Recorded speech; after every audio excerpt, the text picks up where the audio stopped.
दोस्तों, क्या Donald Trump से रक्षा में हत्या होने वाला है? जी हाँ, मैं बात कर रहा हूं डॉलर की। ब्राजील के प्रेसिडेंट लूला ने खुल के कह दिया है कि समय आ गया है, अब ब्रिक्स करेंसी चाहिए, मुझे डॉलर पर बिल्कुल भी भरोसा नहीं है। जी हाँ, आप देख सकते हैं लूला डी सिल्वा, उन्होंने क्या कहा है, can depend on dollar, BRICS को नया करेंसी टेस्ट करना चाहिए। और ये कहीं ना कहीं यूएस को चिढ़ाने के लिए कहा जा रहा है, क्योंकि आप भूल नहीं सकते डोनाल्ड ट्रंप ने क्या कहा था। ये एक वर्ल्ड वॉर हारने के बराबर है यदि ब्रिक्स ने डी डॉलराइज कर दिया दुनिया को। तो अब दोस्तों, अगर डोनाल्ड ट्रंप ने ब्रिक्स के ऊपर इतना ज्यादा टैरिफ लगाया है, ब्राजील पे 50%, इंडिया पे 50%, चाइना से चर्चा हो रही है, रशिया पे सैंक्शन, तो इस प्रकार से यदि आप डॉलर को वेपनाइज करेंगे तो कीमत तो देखिए अदा करनी पड़ती है। दोस्तों, यहाँ पे देखने वाली बात यह है ना कि पैरेलली आरबीआई भी कुछ कर रहा है और चाइना भी कुछ कर रहा है, जो कि हमें देखने मिल रहा है, जो इस तरफ इशारा कर रहा है कुछ खिचड़ी पक रही है। आइए दोस्तों, जरा न्यूज में देखते हैं कहां कहां क्या क्या हो रहा है। आप देख सकते हैं लूला डी सिल्वा ने पहले पीएम मोदी को कॉल किया, उसके बाद शी जिनपिंग को कॉल किया, और दोनों के बाद यही कहा गया कि जो भी है हम एक साथ यूनाइटेड होने वाले हैं। साथ ही साथ दोस्तों, कुछ बड़ा भी हो रहा है। अगला हफ्ता काफी सारी चीजें हो रही हैं। 18 अगस्त को चाइनीज फॉरेन मिनिस्टर वांग ही दिल्ली आने वाले हैं, अजीत डोवाल साहब से भी मिलेंगे। उसके बाद अगर आप देखें तो रशियन फॉरेन मिनिस्टर लेवरोव आने वाले हैं। जयशंकर जी से अगर आप देखें तो यहाँ पे मॉस्को में मुलाकात होने वाली है मोस्ट लाइकली, जिसमें जयशंकर साहब वहां जाने वाले हैं। दोस्तों, यहाँ पे और भी बहुत सारी चीजें हैं जो हमें डॉट्स कनेक्ट करने पे दिख रही हैं। आरबीआई ने, आप देख सकते हैं 11 अगस्त का ये न्यूज है, और साथ ही साथ 12 अगस्त को भी आपको दिख रहा है, आरबीआई ने वॉस्ट्रो अकाउंट्स को लेकर सिंप्लीफिकेशन किया है। जो पहले चैलेंजेस थे वो हटाए गए हैं, ताकि ज्यादा से ज्यादा रुपी डोमिनेटेड ट्रेड हो, यानी डी डॉलराइजेशन हो। वही दोस्तों, चाइना क्या कर रहा है? चाइना अगर आप देखें तो तेजी से गोल्ड परचेज कर रहा है। 9वां सीधा straight month continuously for the 9 months वो जुलाई में भी उसने गोल्ड बाई किया है। और रिपोर्ट्स ये भी हैं, वो जितना गोल्ड बाई कर रहा है एक्चुअल में अगर आप देखें तो ये और भी अधिक है जो नंबर सामने आ रहे हैं, और ये डॉलर को ही खत्म करने के लिए किया जा रहा है। तो बहुत सारी चीजें हैं जो हमें देखने मिल रही हैं। पर दोस्तों, यहां पे जब बात होती है एक सिंगल करेंसी की, तो क्या सच में सिंगल करेंसी की जरूरत है? ये दोस्तों बहुत 20वीं सेंचुरी और उससे पहले की दुनिया में एक करेंसी का राज होता था। ब्रिक्स दोस्तों और भी कई सिंपलर तरीका है 21वीं सदी में जो डी डॉलराइज करने के लिए वो इस्तेमाल करने वाला है। ट्रंप कुछ कर भी नहीं सकते। जहां तक बात है दोस्तों ब्रिक्स करेंसी की, शायद उसका वक्त अभी नहीं आया है, लेकिन हाँ, ब्रिक्स डिजिटल टोकन ये एक बहुत बड़ा ऑल्टरनेटिव होने वाला है। तो क्या वो तरीका है जो ब्रिक्स डेवलप कर रहा है बिना करेंसी बनाए डी डॉलराइज करने के लिए? उसकी भी कुछ टेक्निकलिटीज में आज हम जाने वाले हैं। पर इससे पहले आगे बढ़े, आपसे निवेदन है, वीडियो लाइक करें, चैनल सब्सक्राइब करें, बेल आइकन अवश्य दबाएं।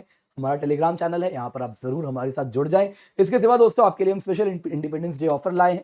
केवल 17,999 रुपए में आपके लिए सब्सक्रिप्शन है। ये प्राइसेस दोबारा नहीं आने वाले, ये ऑफर कल खत्म हो जाएगा। तो मेक श्योर आप जुड़ जाएं। Use the code KC10 for maximum discount. Pin comment में आपको लिंक मिल जाएगा। इसके सिवा मेंस रेजिडेंशियल प्रोग्राम आपके लिए हम लाए हैं, जिसके अंतर्गत यदि आप 2 साल या उससे अधिक की सब्सक्रिप्शन लेते हैं तो आपको प्रीलिम्स के बाद मेंस की तैयारी दिल्ली में कराने के लिए लॉजिंग बोर्डिंग से लेकर पढ़ाने तक हर चीज की जिम्मेदारी हमारी होगी। बड़े ही अफोर्डेबल प्राइस में आपको मिल रहा है। पिन कमेंट में लिंक देख सकते हैं। बाकी towards the end of the video detail में इसी पर हम चर्चा करेंगे।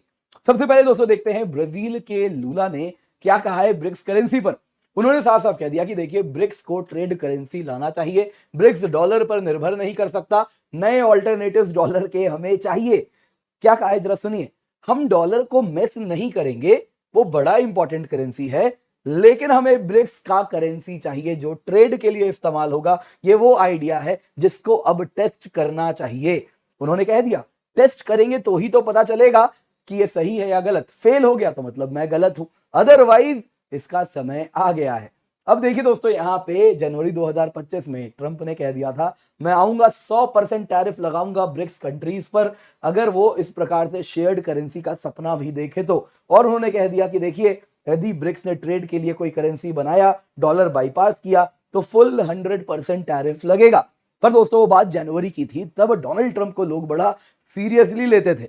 अब डोनाल्ड ट्रंप ने 50% टैरिफ भारत पे भी लगा दिया है, ब्राजील पे भी लगा दिया है। तो अब जहां तक बात है 50% टैरिफ होगी, 75% की 100%, मतलब वही है, तुम्हारा मार्केट हमारे लिए बंद है, यानी अमेरिकन मार्केट बंद हो चुका है हमारे लिए। तो इस पर तुम 500% टैरिफ भी लगा दो, कोई फर्क नहीं पड़ने वाला।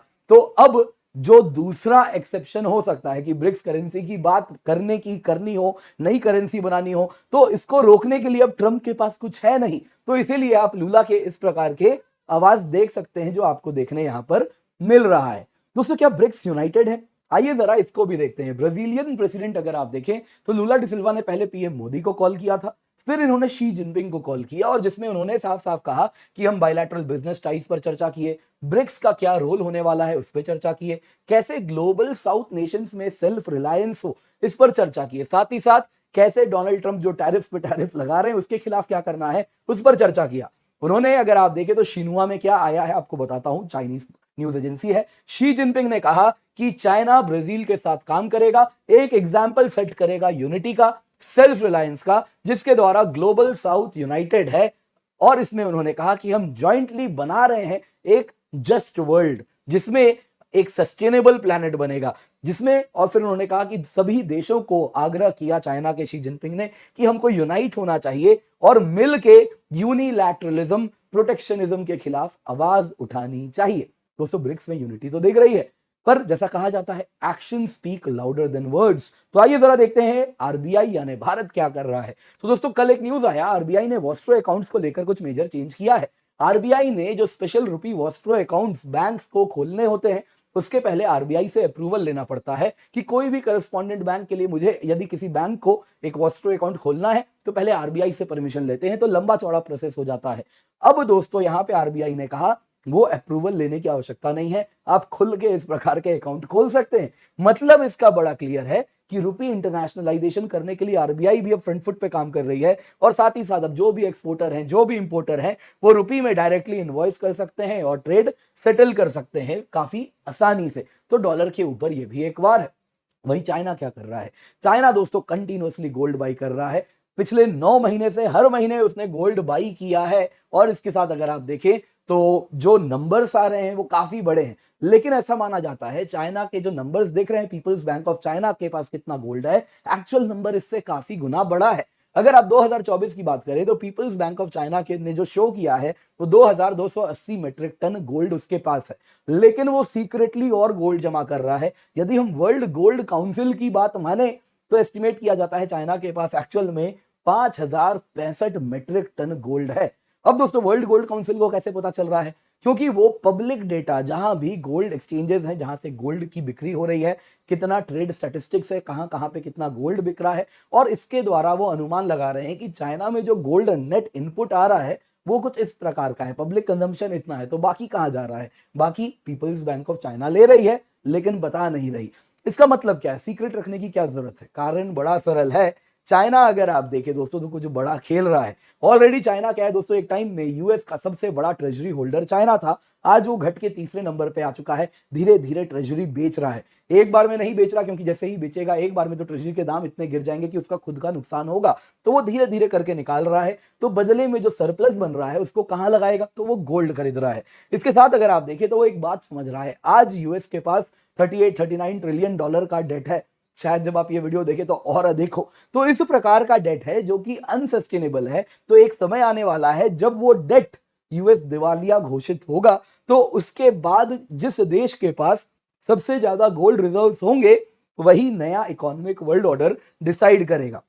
ये दोस्तों इतिहास में भी आपने देखा होगा, यूएस डॉलर भी अगर आप देखें तो ब्रेटन वुड्स एग्रीमेंट के अंतर्गत एंकर करेंसी बना, जो कि बाद में ग्लोबल रिजर्व करेंसी बन के उभरा। कारण क्या था? यूनाइटेड स्टेट्स के पास सबसे ज्यादा गोल्ड था पोस्ट सेकेंड वर्ल्ड वॉर, इसलिए उसने कहा कि देखिए जी, हमारे पास सबसे ज्यादा गोल्ड है तो हम अपने करेंसी को गोल्ड बैक्ड कर देंगे तो दुनिया गोल्ड में ट्रेड कर लेगी, और इस प्रकार से वो रिजर्व करेंसी बने। तो चाइना भी देख रहा है, देखिए गोल्ड तो बड़ा इंपॉर्टेंट होने वाला है। सिर्फ चाइना ही नहीं, भारत भी गोल्ड जमा कर रहा है। आरबीआई ने केवल नवंबर 2024 में 8 टन गोल्ड ऐड किया था। 2024 में overall India second biggest buyer था गोल्ड का। तो भारत भी गोल्ड एकत्रित कर रहा है क्योंकि गोल्ड बड़ा इंपॉर्टेंट है। अब सवाल उठता है, सिंगल करेंसी सिस्टम, क्या इसका समय आ गया है या इसकी जरूरत खत्म हो चुकी है? देखिए दोस्तों, सिंगल करेंसी है ना, एक बड़े बर्डन के साथ आता है। जब हम बात करते हैं ब्रिक्स करेंसी की तो एक बर्डन बहुत बड़ा है। कॉमन सेंट्रल बैंक बनाइए, कौन उस सेंट्रल बैंक को कंट्रोल करेगा? साथ ही साथ जब आपकी कॉमन करेंसी होगी तो आप रेपो रेट कैसे डिसाइड करेंगे? मत भूलिए, रशिया में इन्फ्लेशन रेट 10% है, चाइना में 0% है। रशिया में इन्फ्लेशन कट करना है, चाइना में थोड़ा बढ़ाना है, यानी कि रशिया में जो पैसे वहां के सेंट्रल बैंक ऑफर कर रहे हैं वो अगर आप देखें तो महंगे दर पे ऑफर करेंगे, वहीं चाइना में जो सेंट्रल बैंक पैसा ऑफर करेगा वो सस्ते दर पे करेगा। तो आप कैसे रेपो रेट डिसाइड करेंगे? इस प्रकार से अगर आप ब्रिक्स प्लस की बात करें तो अलग अलग इकोनॉमीज हैं, अलग अलग डाइवर्सिफाइड इकोनॉमीज हैं, डेट रिक्वायरमेंट्स अलग है, भारत के लिए अलग है, चाइना के लिए अलग है, और साथ ही साथ आप बाकी देश देखें ब्रिक्स प्लस के, ईरान जैसे, उनके बिल्कुल अलग है। तो इसलिए कॉमन सेंट्रल बैंक बनाने का समय अभी बिल्कुल भी नहीं है। लेकिन मत भूलिए हम डिजिटल रिवॉल्यूशन में एंटर कर चुके हैं, जिसके द्वारा फिजिकल करेंसी की आवश्यकता ही नहीं है। आज के समय में कोई ट्रेड इस प्रकार से नहीं हो रहा कि जाके पैसे वहां फिजिकली सेटल करने हैं, जैसा 1700s 1800s and early 1900s तक होता रहा है। आज के वक्त दोस्तों जो सिस्टम बन रहा है वो इंटरनेशनलाइज्ड यूपीआई सिस्टम बन रहा है। जैसे यूपीआई सिस्टम हम सब यूज करते हैं, हम सब जानते हैं, लेकिन इसी का एक विशेष रूप बन रहा है जिसमें सेंट्रल बैंक डिजिटल करेंसीज का यूज हो रहा है। जिसमें क्या होगा, जैसे आपने सुना होगा, है ना, सेंट्रल डिजिटल रुपी सुना है, वैसे ही डिजिटल युआन की बात होती है। तो इसमें क्या है दोस्तों, ये सब सेंट्रल बैंक डिजिटल करेंसीज हैं जो crypto based blockchain enabled digital version है फिएट करेंसी के। दोस्तों ये सीमलेसली अलग अलग प्लेटफॉर्म्स में ट्रेड कर सकते हैं, जैसे कि ब्रिक्स पे एक प्लेटफॉर्म है। जैसे कि दोस्तों हम यूपीआई यूज करते हैं, तो मुझे आपको पैसे देना है तो मैं बस स्कैन करता हूं, 50 रुपए आपको भेजने हैं, आपका वो स्कैनर है, उसको स्कैन किया, आपके अकाउंट में चला गया, मेरे बैंक ने आपके बैंक से बात किया, बीच में एक गेटवे है जिसके द्वारा पैसे आपके बैंक में सेटल हो गए। कुछ वैसे ही मान लीजिए मैं चीन को कुछ सामान वहां से खरीद के लाया, मेरे हाथ में, मैं फोन का डीलर हूं, मोबाइल फोन है, ढेर सारा मोबाइल फोन है, जो कि मान लेते हैं फॉर सम रीजन मैं चीन से खरीद के लाया और मैं भारत में बेच रहा हूं। तो इसलिए मैं क्या करूंगा, मोबाइल फोन मुझे यहाँ मंगवाना है, मैंने ऑर्डर प्लेस किया, या मोबाइल फोन का कोई कंपोनेंट ले लेते हैं, तो वो मैंने ऑर्डर प्लेस किया। तो वो जैसे ही मुझे बोला क्या क्या कीमत है इसकी, तो उसने कहा कि देखिए जी आपका जो ऑर्डर है इसके आपको 10,000 युआन देने हैं। तो मैंने क्या किया, अपने इसी प्रकार का एक पेमेंट गेटवे है मेरे पास, मान लीजिए वो ब्रिक्स पे, एमब्रिज, कुछ भी हो सकता है, जो कि मेरे बैंक से कनेक्टेड है। मैं उसमें डाल दूंगा कि इस फलाना अकाउंट पे जो उसने नंबर दिया, या उस फोन नंबर, या कुछ यूनिक आइडेंटिफायर होगा, या कोई स्कैनर होगा फॉर दैट मैटर, उसको स्कैन किया मैंने और मैंने बोला इसको 10,000 युआन देना है। तो जैसे ही स्कैन किया, मैंने पे किया, मेरे अकाउंट से रुपी में 10,000 युआन का इक्विवेलेंट अमाउंट कट गया और उसके अकाउंट में जाके जमा हो गया। बीच में खेला कैसे हुआ, तो बीच का खेला आधा तो देखिए इंडिया के यूपीआई सिस्टम ने किया, उसके बाद एक इंटरनेशनल पेमेंट गेटवे जाएगा जो कि एम ब्रिज या ब्रिक्स पे होगा, जो कि लाइक वाइज चाइना के यूपीआई से कनेक्टेड है, जो वहां तक पहुंचा देगा। मतलब क्या हो रहा है, इस तरीके से कोई भी इंटरनेशनल ट्रांजैक्शन हम अपने ही करेंसी में करेंगे। क्यों कोई और अन्य थर्ड करेंसी बनाना, जरूरत ही नहीं है, सारा करेंसी इसी में, अपने ही करेंसी में हो जाएगा और कहीं भी डॉलर की जरूरत ही नहीं है। फिर हम क्यों डॉलर जमा करें, चाइना क्यों डॉलर जमा करे, रशिया क्यों जमा करे, जब सारी की सारी ट्रांजैक्शन एक सिंगल गेटवे से हो जा रही है, जो कि हर देश के अपने अपने यूपीआई इक्विवेलेंट सिस्टम से कनेक्टेड है।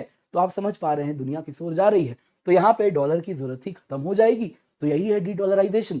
यहाँ पे दोस्तों लेकिन एक सवाल पूछेंगे, देखिए मोबाइल फोन, लैपटॉप, ये सब की कीमत अलग बात है, कुछ चीजें ऐसी होती हैं जैसे कि गोल्ड, जैसे कि ऑयल, इनकी कीमत तो डॉलर में तय की जाती है। तो वो एसेट्स कैसे प्राइस होंगे, तो वो आज भी क्या डॉलर में ही तय किए जाएंगे।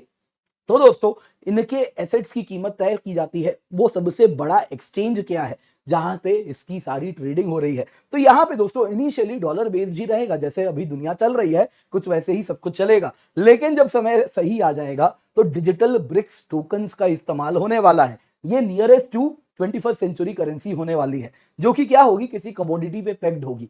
गोल्ड हो सकता है, ऑयल हो सकता है, अन्य प्रकार का हो सकता है। सिंप्लिसिटी के लिए लेते हैं गोल्ड। मान लीजिए इसमें क्या होगा, आरबीआई जैसे भारत की सेंट्रल बैंक है, people's bank of China China की सेंट्रल बैंक है।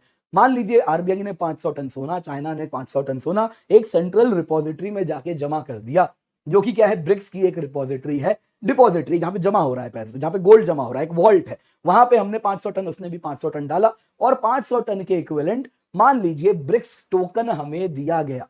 ये ब्रिक्स टोकन क्या होगा कि ये मान लीजिए एक टोकन की कीमत 1 ग्राम गोल्ड होगी। तो इस तरीके से 500 टन के इक्विवेलेंट मुझे उतना ही ज्यादा टोकन मिल गया, जो कि भारत के पास आ गया, जो कि चाइना के पास आ गया। तो ये जो करेंसी बनेगी, ये टोकन जो होगा, इसके आधार पे आप गोल्ड की कीमत, ऑयल की कीमत, बाकी चीजें तय कर पाएंगे। तो ये एक सिस्टम बन सकता है जिसके द्वारा हम गोल्ड, डॉलर को पूर्ण रूप से खत्म कर देंगे। आज नहीं, कल को करेंगे। तो ये दोस्तों दुनिया इस तरफ जा रही है जिसमें सिंगल करेंसी सिस्टम आज नहीं चाहिए, उसको हटाने, डॉलर को हटाने के और भी कई तरीके हैं। उम्मीद करता हूं आपको वीडियो पसंद आई होगी, लाइक जरूर कीजिएगा। इसके सिवा दोस्तों शेयर करना ना भूलें। बाकी मत भूलिए हमारा ऑफर कल खत्म हो रहा है, तो मेक श्योर आप जुड़ जाएं, क्योंकि 17,999 रुपए में आपको सब्सक्रिप्शन मिल रही है। ये कीमत दोबारा नहीं आने वाली। मेक श्योर आप इसका फायदा उठाएं, ये गारंटीड है दोस्तों, ये फाइनल है। इसके बाद आपको ये ऑफर नहीं मिलेगा। 1 साल की सब्सक्रिप्शन आपको यहाँ पर मिल रही है on using the code KC10। इसके सिवा मेंस रेसिडेंशियल प्रोग्राम है, जिसमें आपको जैसे ही आपने प्रीलिम्स क्लियर किया, आपको मेंस के लिए लॉजिंग बोर्डिंग अनअकैडमी देगी, मेंस टेस्ट सीरीज मिलेगा अनअकैडमी की ओर से, स्ट्रेटेजिक मेंटरशिप मिलेगी और साथ साथ dedicated offline main subject wise preparation होगा बड़े ही अफोर्डेबल प्राइस में। जी हाँ, केवल 29,999 रुपए में। जैसे ही आप 2 साल या उससे अधिक की सब्सक्रिप्शन लेते हैं, जो कि 29,999 से स्टार्ट हो रही है, आपको मेंस रेसिडेंशियल प्रोग्राम मिल जाएगा। तो आप निश्चिंत होकर जुड़े, यूज द कोड KC10। बाकी प्लस आइकन एक कॉम्बो अलग अलग सब्सक्रिप्शन आपके लिए हम लाए हैं। ये प्राइसेस दोस्तों फाइनल है, इंडिपेंडेंस डे सेल की हैं, दोबारा नहीं आने वाली। जल्दी से जाएं, जाके जुड़ें, use the code KC10 for maximum discount.